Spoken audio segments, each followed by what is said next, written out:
There'll never be no comparison. You're live on the show. Sit back and have a listen. All right. LDBC. This is your boy, Coach Sheldon Harrison. You're live on the Coach Sheldon Harrison Combat Sports Show Live. Okay, guys, listen. I'm going to, Germaine De Randamie, she's made yet another statement, okay? She's made yet another statement about, the events of her being stripped of the UFC 145-pound title. Now, in this video, I'm going to be doing a lot of debunking, okay? I'm finna debunk like no other, okay? Germaine has opened up the walls of, she don't open up the floodgates, okay? And I'm just finna go at it, and I'm gonna debunk. I ain't gonna insult the woman. I ain't gonna call her name. I ain't gonna do none of that, okay? Because I know she's very sensitive about that stuff. And I know Germaine has watched a few of the videos, so I'm not gonna do that, man. It's not even called for in this situation. I'm going to just debunk everything that she said, okay? Now, okay, so let me go ahead and read to y'all what Germaine said, okay? Then I'm gonna start debunking it. Okay, so Germaine says first, we had the whole roller coaster with the Holly Holm thing with her appealing the decision, she explained. Okay, let me go ahead and really talk about that. Yes, Holly Holm appealed the decision. What did you think Holly was going to do? I mean, do you really think that she was going to sit back, while you gave her two, crazy shots clearly after the bell? Germaine, can't nobody co-sign that. And the second one, you start laughing in her face. Like, literally licking your tongue out and laughing. You're like, are you serious? Now, Holly Holm did a good job. She kept her composure. Because really, Holly looked like she wanted to really go, slap the hell out of you. That's what she looked like. But Holly Holm kept her composure. Now, Holly barely even wanted to touch gloves with you. Like, she was that disgusted. And I was disgusted at that. Okay? And I'm just being honest. Yes, you still would have won the fight. You didn't even have to do all that. Even with some of those critical shots that Holly landed, you still didn't have to do that. You didn't have to. Okay, there was no need for it, but you thought it was necessary. You thought it was necessary. Okay, and that's just how that is. That's just the way that is. Okay. All right. So let's keep on reading. Okay. All right. Then the UFC contacted me to see if I was interested in fighting July 29th against Chris Cyborg. But let me go back a little bit before that. Before I signed the bout agreement with Holly, I discussed with the UFC that this was all before I signed the bout agreement for that fight. I told the UFC I'm willing to take the Holly Holm fight, but just now I want to drop back to 135 pounds. Okay. Oh, but just know I want to drop back to 135 pounds. I mean, the current champion, she's a great champion, Amanda Nunes. I have a loss against her, and one day I hope to avenge my loss against her. Okay, let's go ahead and debunk that. Okay, so you told the UFC that you wanted to go back to 135 pounds after the Holly Holm fight. Okay, that's a lie.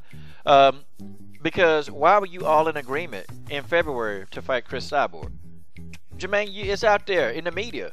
Anybody can go Google this and look it up. That's what you said. Germaine, don't say you said it, because that's what you said.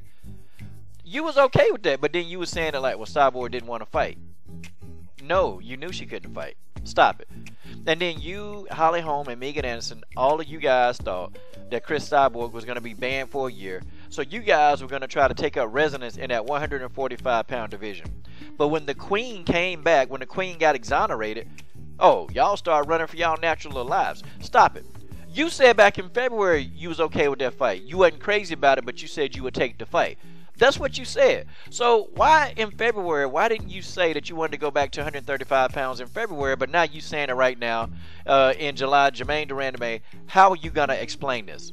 How is Germaine going to explain this, okay? Are you serious? Look, stop. Okay, this don't even make sense. Okay? Now, if you just would have said, hey, okay, you know what? I want to fight Amanda Nunes. Germaine, you knew. Dana White made this thing clear. He been all over social media saying it. Dana White been all in interviews. The man been everywhere, okay? He's been everywhere saying that the winner of this fight is going to fight Chris Cyborg. I mean, how you figure that you wasn't going to do it? How you figure you didn't know? Because, Holly Holm, she knew. Holly Holm gave us a statement that we didn't like, but she knew she had to fight Cyborg.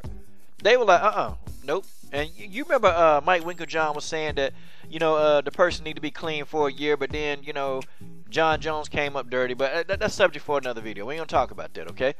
But I'm just saying. So if Holly Holm understood this, I mean, you trying to say you didn't? Nah, Germaine, bogus. Debunked. Done, okay? Let's keep going. All right. So you said that the UFC was very willing. They said they had absolutely no problem with me dropping back down after the fight with Holly. But see, now you're just saying this in July, but you know this was back in February. But you ain't say this in February before you fought Holly. How you gonna explain this? So I fought Holly, and the UFC contacted me and talked to me about fighting Chris Cyborg at 145 pounds at 145 July 29th. My team and I, we have discussed this, and there was a point that she got caught with the diuretic. Then she got permission for it, and you know we discussed this all together. And the plan was to go back to 135. All before everything happened ever. Okay, Germaine, stop. Stop right there, okay? Your team and you discussed this. You talked, they talked to you about fighting Chris Cyborg. The reason why they talked to you about Chris Cyborg, because you knew you had to fight Chris Cyborg. How you think you're going to be the champion of a division, okay? And I'm finna debunk you, like you finna be blown out the water at the end of this video. How are you going to be the champion at a weight class, but you don't want to fight the champion? How much sense does that make? I mean, honestly, I'm with Dana White and Sean Shelby, and I'm with them. I mean, what? Do you think that you're going to lace their pockets? No. You got to fight the champion or the number one contender in that division. If it was Jesus himself, if Jesus is the number one contender, well, you got to find a way to beat Jesus, but you can't beat him.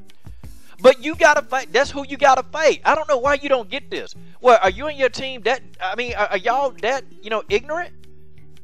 Of course you knew you were gonna have to fight Cyborg. Cut the crap, Germaine. Cut the crap. It's ridiculous. All right. And so, okay, then you said that diuretics are also being used as sometimes as blockers for other stuff in your system. Well, let's do this. USADA thought that this was a sometime, okay? Because if USADA exonerated her and USADA, they done caught so many people from Marion Jones. Okay, they done caught Tyson Gay. I mean, USADA is right underneath VADA, not VADA, but WADA, and that's the World Anti-Doping Agency. They right under them, like they catch so many people, man. So, I mean, do you really think USADA is gonna make a mistake? No, it's very unlikely. They at your doorstep at 5 a.m. They at your house where they wait at your house for you. I done seen USADA waiting on athletes at the track. I'm talking about waiting for hours. Going to places where they eat dinner at. They don't play around. They follow you. So stop it, Germaine. Stop. Okay? So we decided to take the fight. Okay, we decided not to take the fight, not only because of the steroid thing and me being against people that have used substances. It was also because I was not going to be ready on July 29th. I have a full-time job. Fighting for me right now is a hobby. I don't live a fighter's lifestyle. Nope. Debunk 101. Okay, so you decided not to take the fight because you wasn't going to be ready on July 29th. But mysteriously, you're going to be ready for Marion Renault on September the 2nd. Germaine, how you going to explain this? If your opponent was Marion Renault on July 29th, you'd have been ready. If your opponent was going to be Holly Holm, okay, on July 29th, you would have been ready. Because, Germaine, here is the big debunk right here. And the big debunk is you wanted to rematch Holly Holm in July. Isn't that right? I mean, sir, you were all set to rematch Holly Holm. Were you not? Germaine, how you gonna explain? Girl, you getting debunked all over the place. I wish we could do this live, because Germaine, it'll be a straight slaughter. Okay, you have a full-time job. Okay, fighting for you is a hobby. Okay, but you wanted to be the champion as a hobby. I don't understand that. So you wanted to be the 145-pound champion as a hobby. Germaine, how you gonna explain this? God, dog, this is too easy. Okay. All right, let's just, and fighting for me, yeah, you work, you work 50, 60 hours a week. Okay, I get that. Okay, if you're a human being and you make a decision, that decision has consequences. And the consequence for me were that the UFC stripped me of the belt, and I found out just like everybody else. I didn't know they were going to strip me of the belt that day. I didn't know that I was going to happen at that point. There was a point when I realized that it was a possibility, but like I said, I stand by what I believe in. Okay, and I'm with you, sister. You can believe in how you want to believe. But the UFC, they stripped you of the belt because you didn't want to fight the number one contender in that division. I mean, I don't understand what you don't understand about that. Cyborg was the number one contender. You were the champion in that division, and you told him already you want to go back to 135. Germaine, no. And you know as well as I know, and everybody in MMA land know that when you have to defend your title. Like, did you think they were just going to let you hold the belt while you go back to 135? This whole thing makes no sense. It doesn't. They were not going to let you hold on to the belt while you go back to the 135 pounds and just hold the belt up. You knew you were getting stripped. Oh, man. All right. Tell me what you think, guys. It's your boy, Coach Shelton Harrison. I'm done. What are you waiting on? Subscribe.